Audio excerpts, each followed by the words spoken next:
Nancy DeMoss Wolgemuth diz que trabalhamos com Deus e para Deus, e também dependemos dele.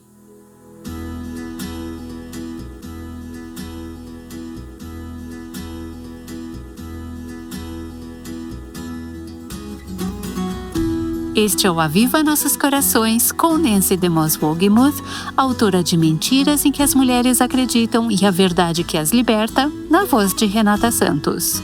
Se eu perguntasse a você sobre seus colegas de trabalho, você provavelmente listaria as pessoas com quem convive no seu emprego, talvez aquelas com quem trabalha diariamente, ou talvez os pequeninos da sua casa.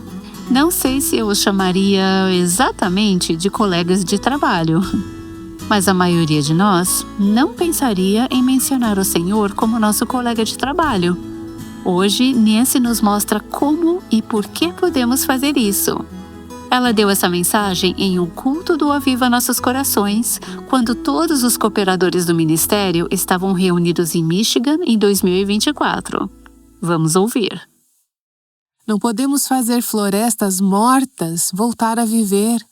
Não podemos construir edifícios santos para Deus sem a graça de Deus que nos é concedida. Abra as Escrituras em 1 Coríntios, capítulo 3. Vamos fazer uma visão panorâmica de uma passagem muito rica. Tenho refletido bastante sobre o que Deus tem feito na minha vida. Tenho revisado alguns diários antigos. Encontrei anotações de uma mensagem do dia 27 de agosto de 2001. Exatamente uma semana antes do lançamento do Aviva Nossos Corações, em 3 de setembro de 2001. Fui convidada a falar em uma conferência regional dos radiodifusores religiosos nacionais, a Western NRB, e fui guiada a falar sobre essa passagem. Eu não vou compartilhar hoje o que compartilhei naquela ocasião, mas havia coisas que Deus estava colocando no meu coração à medida que nos preparávamos para o início do Aviva Nossos Corações. Ele estava falando comigo sobre ser uma mensageira para um tempo como este. Hoje quero olhar para esse texto sob um ângulo um pouco diferente. E no contexto aqui, as pessoas estavam comparando diferentes servos do Senhor. Paulo e Apolo eram os dois mais conhecidos. E Paulo, ao tratar disso, usa duas metáforas nesta passagem. E, novamente, vamos apenas sobrevoar o texto, mas quero deixar algumas coisas para você pensar e orar a respeito. A primeira metáfora é agrícola e a segunda é arquitetônica.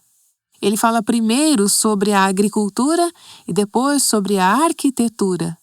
Começando no versículo 5, eu estou entrando bem no meio de uma passagem muito rica. Paulo diz: pois quem é Apolo e quem é Paulo? São servos. Depois, em 2 Coríntios, capítulo 4, verso 1, ele usará essa palavra novamente, mas em grego é uma palavra diferente.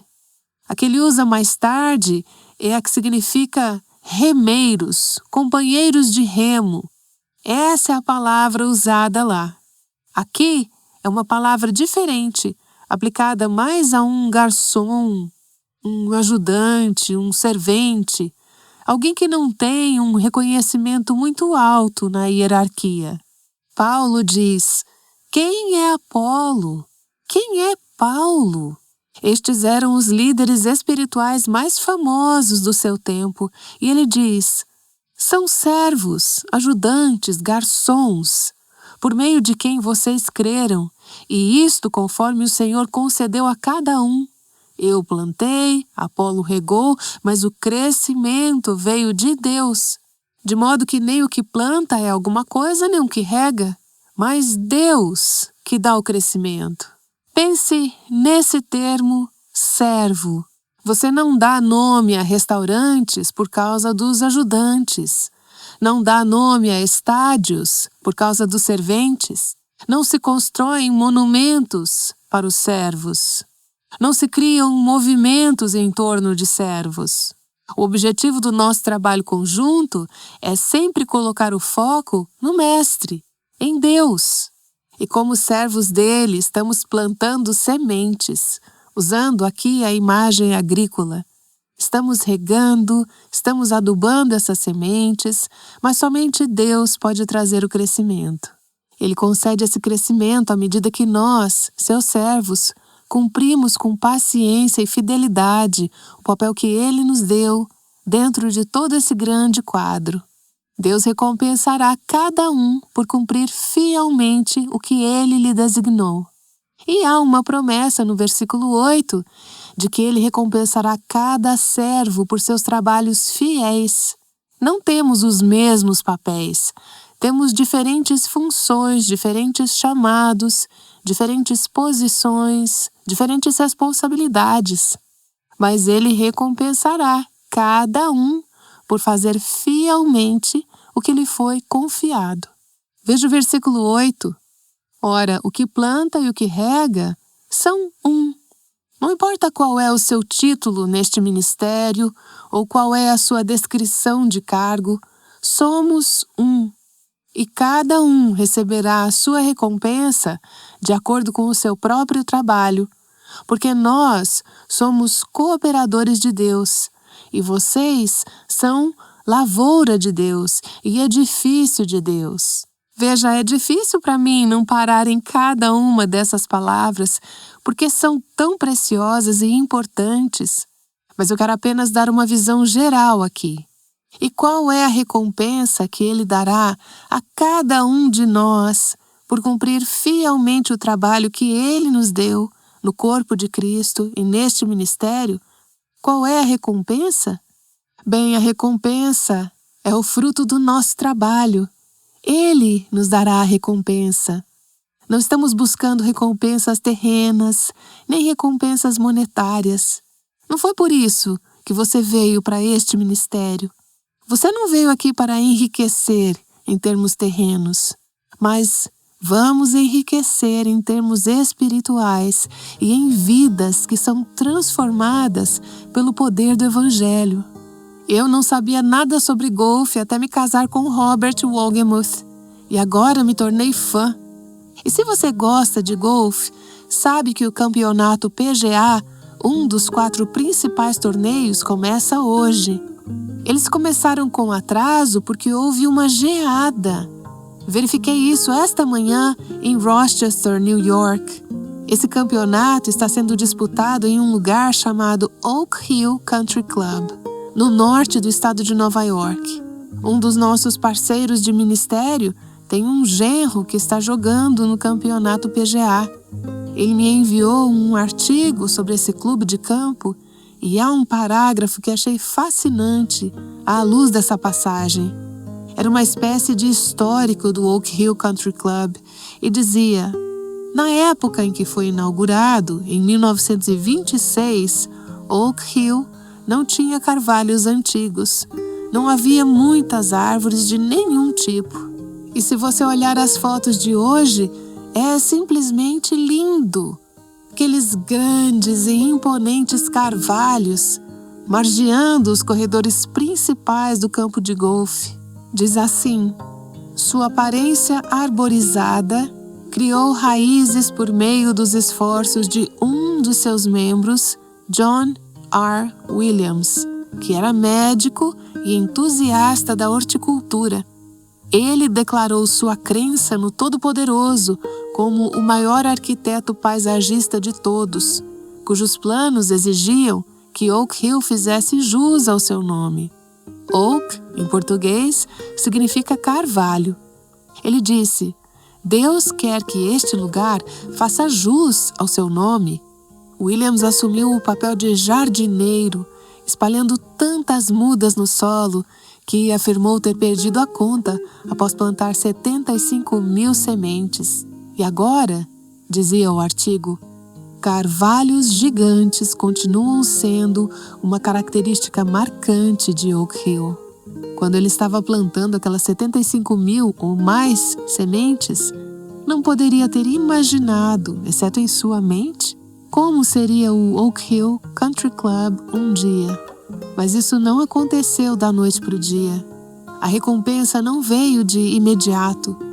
provavelmente ele nem viveu para ver o fruto das sementes que plantou, mas hoje nós podemos desfrutar disso. Vi outro artigo semelhante recentemente com um ponto parecido que me chamou muito a atenção.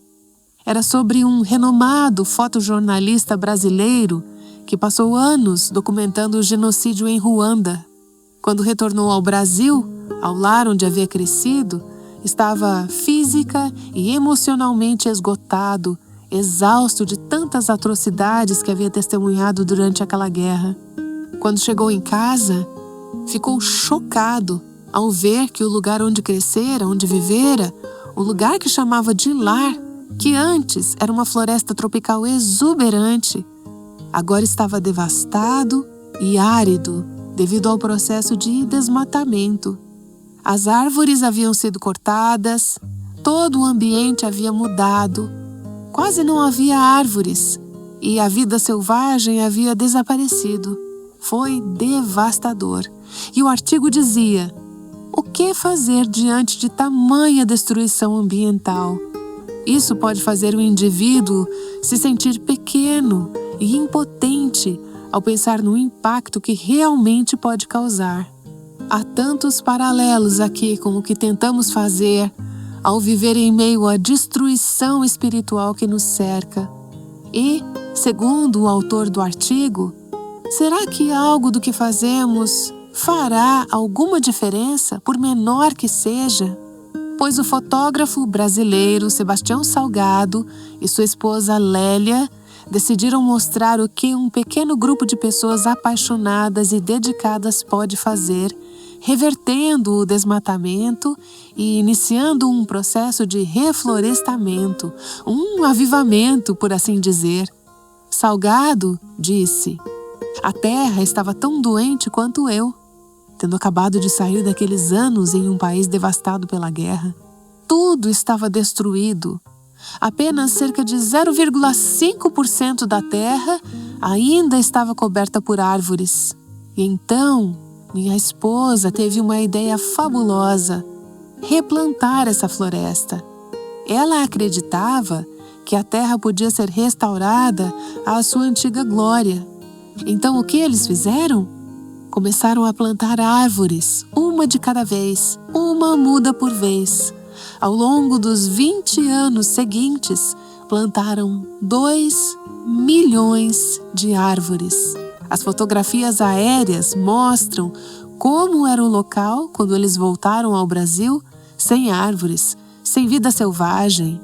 E depois, a sequência ao longo dos anos e como está hoje. Mal dá para reconhecer que é a mesma região, totalmente transformada. A terra árida se tornou uma terra fértil. Esse homem disse: quando começamos a plantar árvores, todos os insetos, pássaros e peixes voltaram.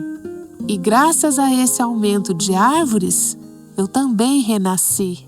Ele havia voltado doente, exausto, fraco, abatido por tudo que experimentara na guerra e viveu uma espécie de avivamento por meio do trabalho de reflorestar aquela terra desmatada. E juntos, esse casal fundou uma pequena organização que, desde então, já plantou mais de 4 milhões de árvores e mudas, trazendo a floresta de volta à vida. Uma árvore plantada de cada vez, ao longo de muitos anos. Li esse artigo novamente esta manhã e pensei no Aviva Nossos Corações. Pensei no que estamos fazendo. Imaginei as vidas ao longo desses mais de 20 anos, nas quais temos plantado sementes, como pequenos Johnnies semeadores de maçã, uma de cada vez, investindo na vida de mulheres. E pensei, só Deus sabe quantas árvores, quantas mudas foram plantadas e estão florescendo hoje. A maioria delas nós só conheceremos quando chegarmos ao céu. E provavelmente isso é algo bom. Mas pense nos próximos 20 anos. Quantas mudas mais poderão ser plantadas?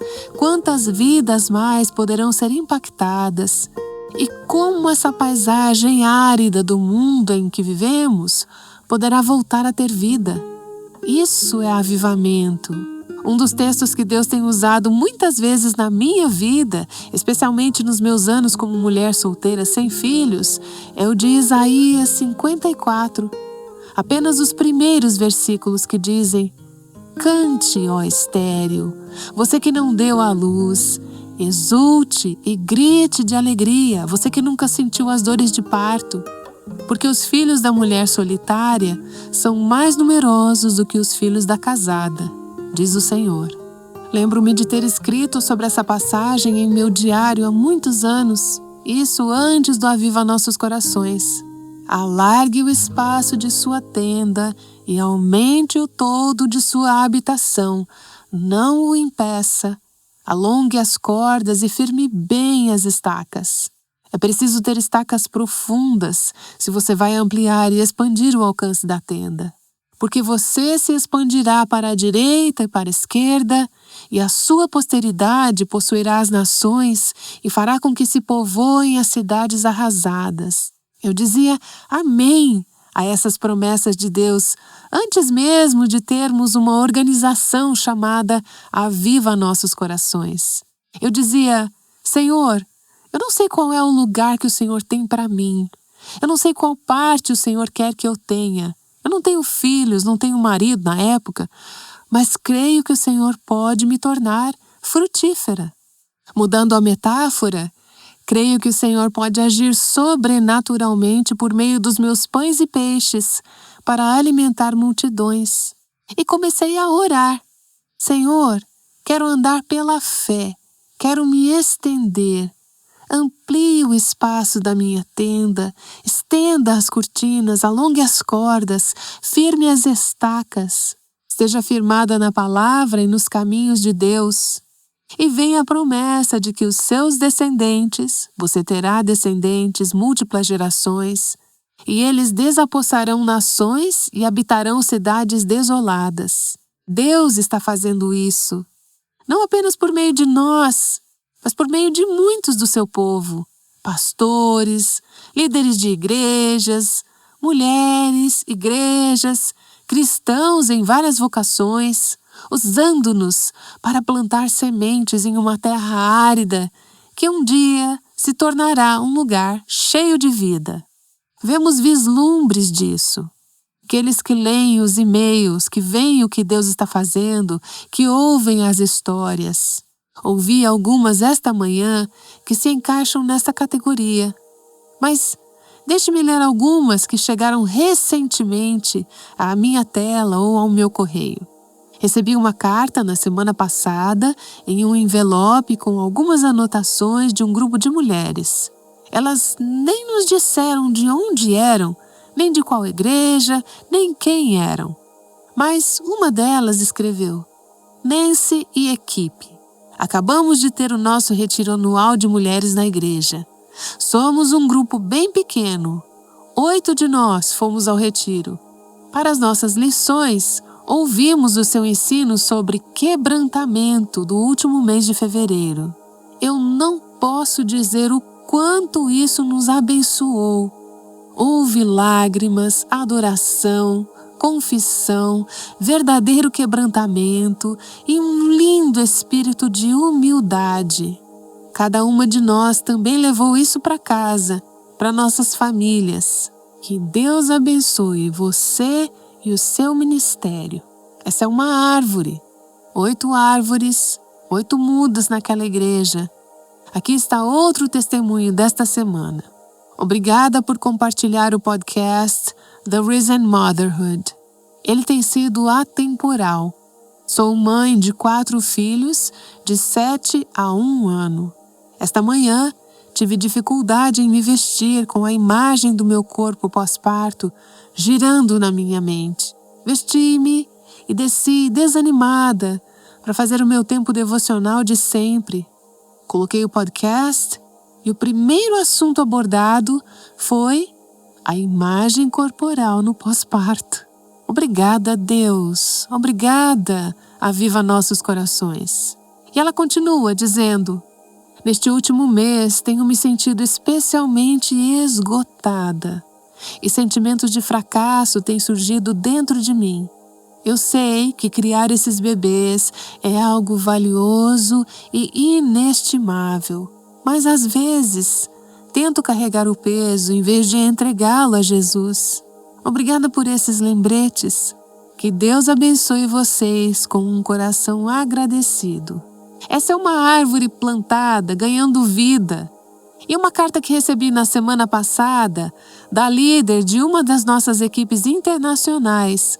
Ela escreveu: Querida Nancy, ao me preparar para celebrar amanhã meu 25º aniversário de casamento, estou profundamente tomada por gratidão a você, por seu ensino fiel ao longo dos anos e por deixar o Senhor usá-la. Sou tão grata, porque, ao olhar para o meu casamento, posso ver a promessa do Salmo 1, verso 3, se cumprindo cada vez mais. E grande parte disso se deve ao ensino bíblico que recebi de você ao longo dos últimos 9 anos. Quando conheci o Aviva Nossos Corações, Deus confrontou os traços de pensamento feminista que eu tinha. E Ele tem trabalhado desde então.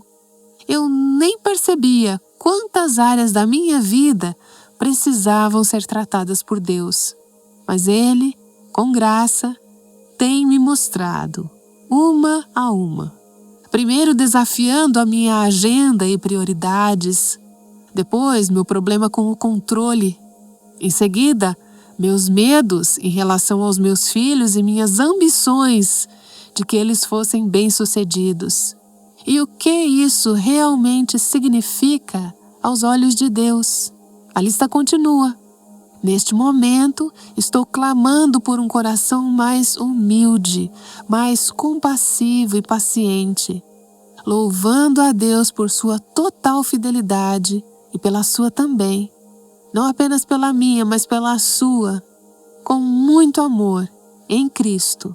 Essa mulher agora lidera uma equipe em um país que talvez seja o próximo a experimentar um mover semelhante ao que temos visto no mundo de língua espanhola.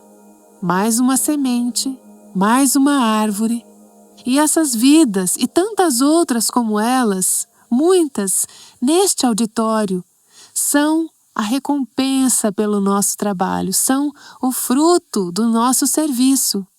No versículo seguinte, Paulo diz, 1 Coríntios 3, 9, porque nós somos cooperadores de Deus. Não é algo extraordinário que Deus esteja disposto a chamar de cooperadores seus servos, garçons, ajudantes, carregadores de água, e ainda assim nos chamar de seus cooperadores? E então Paulo faz referência a essas duas metáforas. Temos olhado para a primeira, a agrícola. Vocês são a lavoura de Deus, ele diz. Mas então ele muda para uma imagem diferente. Vocês são edifício de Deus. Agora temos a metáfora arquitetônica. Deixe-me falar por alguns momentos sobre isso. Verso 10. Segundo a graça de Deus que me foi dada. Nem tente viver qualquer uma dessas metáforas sem a graça de Deus. Você não consegue.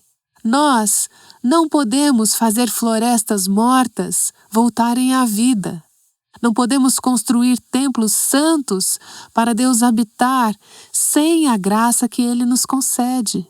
Segundo a graça de Deus que me foi dada, lancei o fundamento como sábio construtor e outro edifica sobre ele. Porém, cada um veja como edifica. O que primeiro me fez pensar nessa passagem, há algumas semanas, quando comecei a preparar esta mensagem, foi o fato de que estamos fazendo uma reforma em nossa casa. Eu não sou construtora, não entendo nada de construção, eu só vejo paredes. Eu não faço ideia do que há por trás delas. Mas agora estou começando a ter uma noção, porque eu estou vendo as mudanças acontecendo em casa. E deixe-me apenas mencionar algumas delas, pois tenho refletido sobre nós, como construtores com Deus, e sobre o que está acontecendo em nossa casa. Estas são apenas algumas observações bastante óbvias que eu estou fazendo. Primeiro, é um processo longo.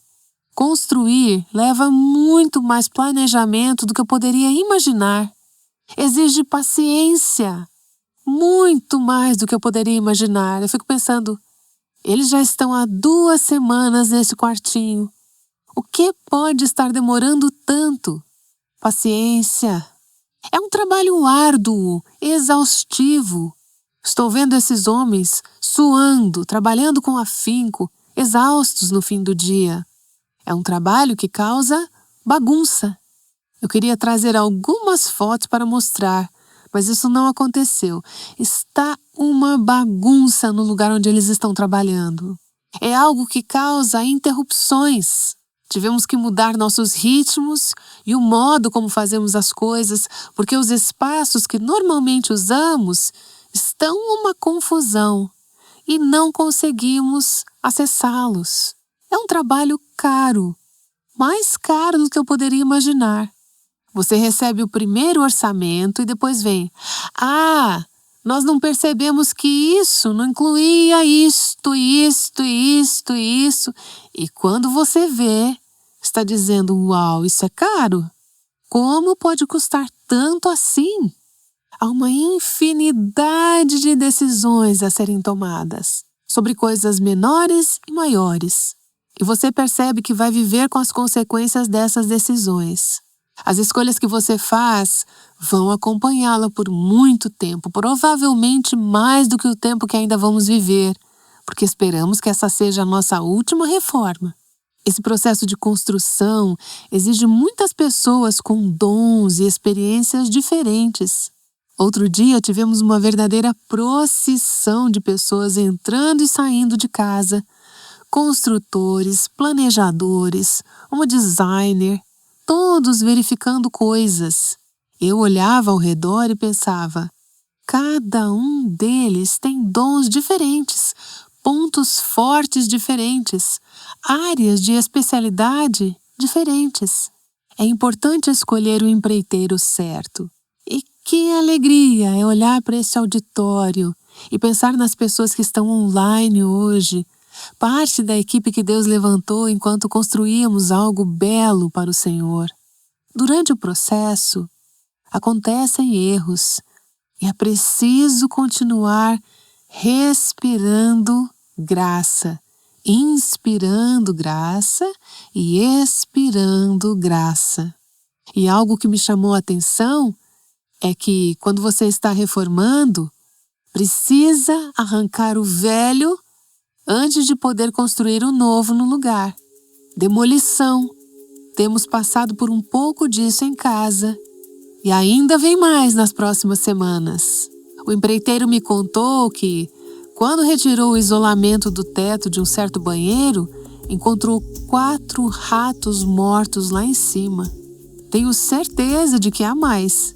E toda a sujeira que vem junto com isso. É preciso se livrar do que é velho, inútil ou danificado. E não apenas no prédio, mas também das coisas que estavam nos armários. Na verdade, eu tenho passado por isso como uma mulher com uma missão. Eu tenho um fichário enorme na lavanderia com garantias e informações sobre vários itens da casa. Joguei fora a maioria, mas guardei alguns para mostrar, porque você vai gostar de saber o que eu mantive. Há 2 conjuntos de instruções para 2 modelos diferentes de telefones sem fio. Eu não preciso mais deles. Há instruções para um aparelho de som portátil. Também não preciso mais disso. Para um ferro de passar, esse ainda eu tenho. Como usar o seu ferro?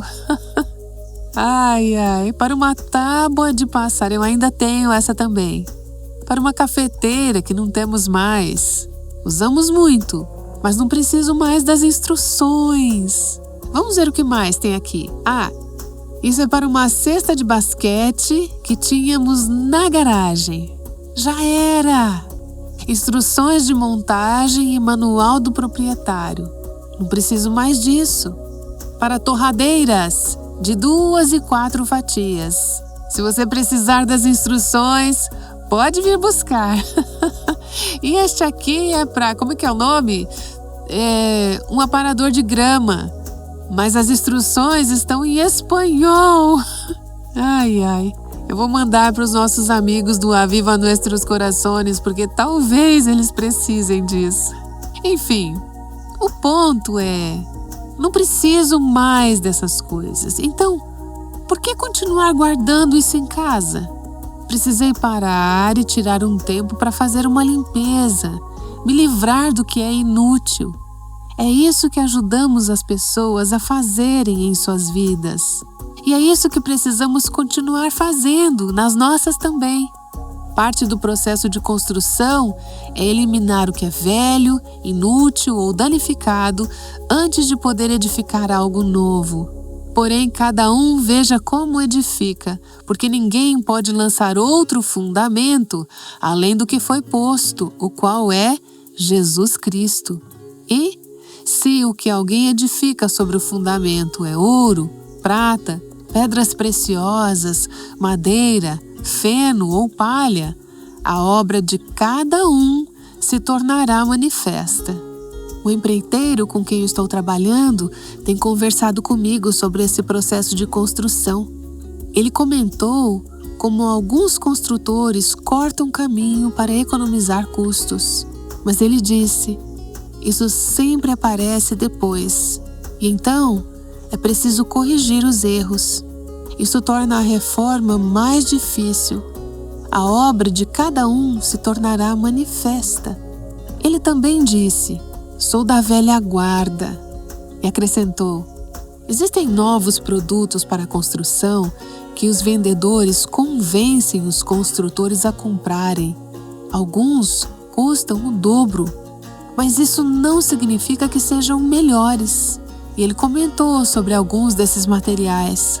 Alguns dos que se usam nas casas hoje, nada comparado aos métodos antigos que duravam muito mais. Quando pensamos em como estamos construindo, precisamos considerar quais materiais estamos usando.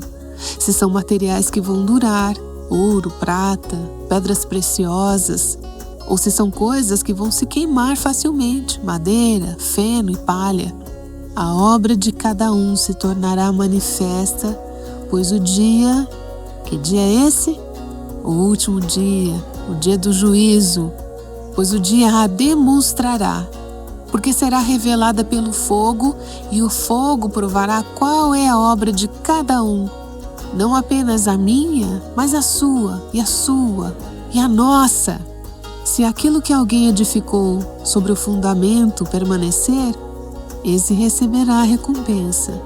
Eis a promessa novamente, seja usando a metáfora agrícola ou arquitetônica, um campo ou um edifício. Haverá recompensa. Se a obra de alguém se queimar, esse sofrerá o dano, porém ele mesmo será salvo, mas como que através do fogo. Nesta fase de reforma, a casa está uma bagunça, coisas por toda parte. Embora eles estejam sendo o mais cuidadosos possível, ainda assim há muito trabalho. Amanhã iríamos gravar um vídeo, mas tivemos que desmarcar porque tem tanto barulho e pessoas entrando e saindo o tempo todo lá em casa. É inconveniente, mas ajuda quando mantemos o foco no resultado, no que esperamos ver ao final. Mantenha os olhos na recompensa enquanto servimos ao Senhor. Mantenha os olhos na linha de chegada. Você conhece o nome George Whitefield, o evangelista britânico poderosamente usado por Deus no primeiro grande despertamento. Ele disse que o único epitáfio que queria em sua lápide era este: aqui jaz George Whitefield. Que tipo de homem ele foi, o grande dia revelará. Qualquer pessoa que estude avivamento pensa saber muito sobre George Whitefield. E as pessoas de sua época achavam que o conheciam bem. Ele era famoso em seu tempo, mas ele dizia, o verdadeiro homem que eu sou, aquele dia revelará.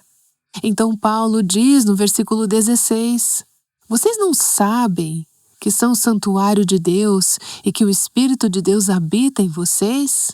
Poderíamos ficar muito tempo aqui, mas não vamos. Se alguém destruir o santuário de Deus, Deus o destruirá, porque o santuário de Deus, que são vocês, é sagrado. Você é santo, você é o templo de Deus. E assim, Paulo disse que somos cooperadores de Deus. Trabalhamos com Ele, plantando e regando sementes em um campo. E, como construtores, edificando sobre o alicerce que é Cristo. Ele nos diz, nesse trabalho, nesse labor, e é labor, por sinal, cada um veja como edifica sobre esse alicerce, não de forma descuidada, nem desleixada, nem tentando encurtar caminho ou reduzir custos espiritualmente falando, mas com cuidado em como edificamos. Portanto, estamos trabalhando com Ele, plantando sementes, construindo este edifício. Mas não somos apenas cooperadores de Deus, trabalhando com Ele, também somos o projeto de Deus. Ele diz, vocês não apenas plantam e regam, vocês são o campo de Deus. Você é um campo que Ele deseja ver cheio de frutos belos. E você é o edifício de Deus, o templo de Deus, sendo construído para ser um templo santo para o Senhor. Se perdermos isso de vista, podemos ficar presos apenas ao trabalho que precisamos fazer, o labor do campo, o trabalho de construção. E todos nós fazemos isso todos os dias. Precisamos ser cuidadosos com o modo como fazemos e com os materiais que usamos. Mas se enxergamos apenas esse lado da mensagem, vamos nos esquecer de que não estamos apenas trabalhando com Deus, por Deus e servindo aos outros, mas Deus também está trabalhando em nós, em nosso interior, por meio de nós. Você é o campo de Deus, você é o edifício de Deus, um templo santo, sendo edificado para que a glória de Deus, a Shekinah, habite em você. Aquela linda floresta tropical brasileira que foi restaurada é magnífica. Aquele magnífico Oak Hill Country Club, onde o médico plantou 75 mil árvores, ou aquele casal no Brasil que plantou 2 milhões de árvores. Tudo isso é fabuloso, mas nada se compara ao que Deus está fazendo em nós e por meio de nós nesta época e neste mundo. Vamos orar? Pai, obrigada por estas palavras tão vivas ao meu coração, palavras antigas, mas sempre novas e frescas. Eu oro para que também sejam assim para todos nós. Obrigada pelo privilégio inimaginável de sermos cooperadores contigo, trabalhadores em teu campo, construtores do edifício, do templo que estás erguendo, tua igreja, o lugar onde a tua glória habita. Obrigada porque tu não estás apenas trabalhando por meio de nós, não estamos apenas trabalhando para ti. Ajuda-nos a fazer isso também, ajuda-nos a edificar com cuidado cada um de nós. Há uma unidade neste texto, somos um só. Ninguém é mais importante do que o outro, mas também há responsabilidade individual. Cada um receberá a recompensa segundo o seu próprio trabalho. Então eu oro pelos meus irmãs e irmãs que hoje labutam. Concede-nos graça, dá-nos dependência e humildade, que nos apoiemos fortemente em Ti, sem jamais pensar que podemos fazer isso sem Ti. Dá-nos a fé para enxergar o que o resultado pode ser e será. Amém e amém. E enquanto trabalhamos, que não nos esqueçamos de que nós mesmos somos um campo, somos um edifício que Tu estás edificando. Obrigada, Senhor, porque depois de 60 preciosos anos andando contigo, servindo-te, crescendo em Ti, ainda estás trabalhando em mim e comigo hoje. Ainda queres fazer do meu coração um campo mais fértil, uma terra mais frutífera. E isso requer cavar o que é velho e substituí-lo pelo novo. Obrigada, porque ainda estás reformando, remodelando, reconstruindo meu coração e minha vida, para que seja um lar onde a Tua glória possa habitar. Então, Senhor, enquanto servimos aos outros neste dia, em tantas partes da vinha, do campo ou do canteiro de obras, seja qual for a metáfora que usemos, ó Deus, faz brotar de tudo isso algo que não possa ser explicado em termos humanos. Todo o nosso trabalho, todo o nosso tempo, todos os nossos esforços, todas as ofertas generosas que parceiros enviam, nada disso junto poderia produzir o que cremos que Tu vais fazer. Levantar mulheres ao redor do mundo que levarão Tua presença e Tua glória aos seus lares, suas igrejas, suas comunidades, seus países e a este mundo. E que tudo isso, Senhor, seja para que Tu recebas a honra e a glória para todos sempre. Amém. Amém. Obrigada, Nancy DeMoss Wogemuth, por essas reflexões tão úteis e encorajadoras sobre 1 Coríntios capítulo 3. Somos cooperadores de Deus. Que conceito incrível! E é assim que nos vemos aqui no Aviva Nossos Corações. Nossa missão, nosso campo, nossa vinha, nosso canteiro de obras é chamar mulheres em todo o mundo à liberdade, plenitude e frutificação em Cristo. E queremos ajudar você a servir as pessoas ao seu redor também. Fazemos isso por meio dos nossos programas, eventos e recursos. É verdadeiramente uma parceria. Não poderíamos fazer nada do que fazemos sem suas orações e seu apoio financeiro. Então, muito obrigada de todo o coração. Aguardamos você amanhã aqui no Aviva Nossos Corações. O Aviva Nossos Corações é o ministério em língua portuguesa do Revive Our Hearts com Nancy DeMoss Wogemuth, sustentado por seus ouvintes e dedicado a chamar as mulheres à liberdade, plenitude e abundância em Cristo.